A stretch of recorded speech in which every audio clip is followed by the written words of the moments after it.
दोस्तों, आप सभी का एक बार फिर से स्वागत है मेरे YouTube चैनल पर। आशा करती हूँ आप सभी अच्छे होंगे।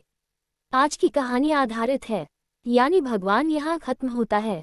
यही लिखा था एवी के काटा मोनेस्ट्री के उस खौफनाक दरवाजे पर, जिसके सामने दो नन्स खड़ी थी।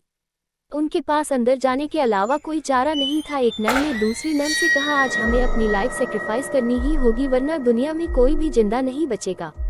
उन्होंने उस दरवाजे को खोला और कांटा मोनेस्ट्री के अंदर चली गई। वहां उनका इंतजार एक भयानक दिखने वाली नन कर रही थी, जिसका नाम वेलिक था। वेलिक ने एक नन पर हमला करके उसे वही मार डाला। मरते मरते उस नन ने दूसरी नन को एक चाबी दी और कहा कि उसे ही ये करना होगा। दूसरी नन ने वो चाबी ली और किसी चीज की तरफ भागी, लेकिन इससे पहले कि वो कुछ कर पाती वेलिक उस पर ही हमला करने लगी, लेकिन वह वहां से भाग गई और इससे पहले कि वेलिक उस तक पहुंची, उसने फांसी लगाकर खुद को मार डाला।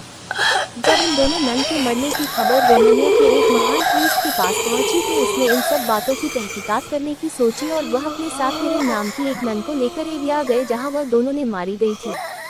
सिस्टर एरन के पास एक खास ताकत थी। उन्हें बहुत से विजन्स आते थे, जिसकी मदद से वह किसी अनहोनी को पहले ही देख ली थी। वो कभी कभी आत्माओं को भी देख पाती थी और इसीलिए उस प्रीस्ट ने सिस्टर एरन को अपने साथ आने के लिए चुना था।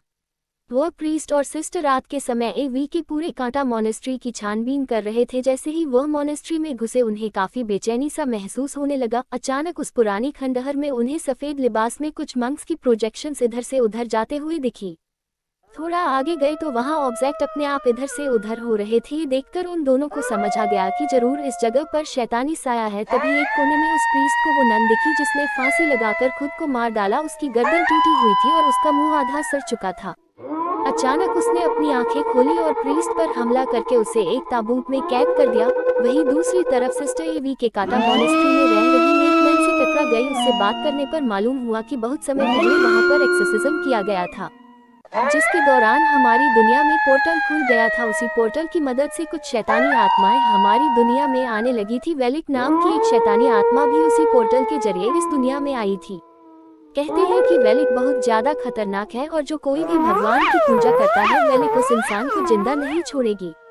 सिस्टर एरन ने उस नन से पूछा कि वह किस तरह वेलिक को हरा सकती है। ऐसे में उस दूसरी नन ने कहा कि उसे सिर्फ जीसस क्राइस्ट की खून से मारा जा सकता है। उनका खून एक एंटीक रेलिक्स में बंद है और उस रेलिक्स को सिर्फ एक चाबी से खोला जा सकता है। उस नन ने बहुत डरते हुए सिस्टर एरन को वो चाबी दे दी। सिस्टर एरन ने जैसे ही वो चाबी अपने हाथ में ली, तभी उन्होंने कुछ नेगेटिव एनर्जी महसूस की। उन्हें एक घुटन होने लगी और उनकी आंखों के सामने एक ताबूत का विजन आया। वो समझ गई कि प्रीस्ट किसी मुसीबत में है और वह उन्हें बचाने के लिए भागी। वह अपने विजन की हेल्प से उस ताबूत तक पहुंच गई।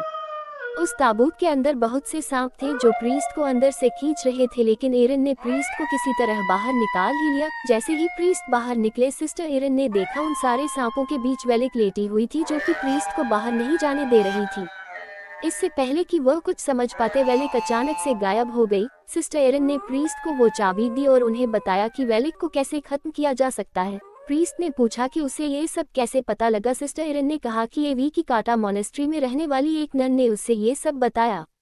इस पर प्रीस्ट ने कहा कि काटा मोनेस्ट्री में तो कोई भी नहीं रहता, वो तो पूरी तरह से उजड़ा हुआ है। सिस्टर एरन ये सुनकर बहुत चौंक गई। इसका मतलब ये चाबी उन्हें जिसने दी थी, वह भी एक आत्मा ही थी जो वेलिक को हराने के लिए उनकी मदद कर रही थी।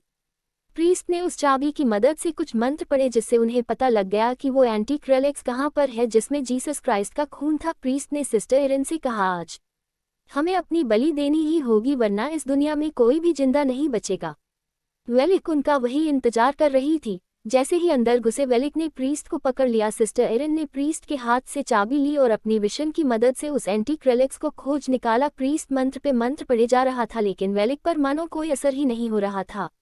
अंत में उसने प्रीस्ट को बड़ी बेरहमी से मार डाला और वो सिस्टर एरन के पास आ रही थी, लेकिन सिस्टर एरन ने उस रेलिक्स को खोज लिया था। वेलिक ने सिस्टर को उनकी गर्दन से उठा लिया, लेकिन सिस्टर ने जल्दी से जीसस का खून वेलिक के ऊपर फेंक दिया। देखते ही देखते वेलिक बुरी तरह से जलने लगी। वो जोर जोर से चिल्लाने लगी और वहां से गायब हो गई। सिस्टर एरन जमीन पर गिर पड़ी, लेकिन वह वेलिक को मारने में कामयाब रही। तो दोस्तों, हॉरर स्टोरी कैसी लगी हमें कमेंट कर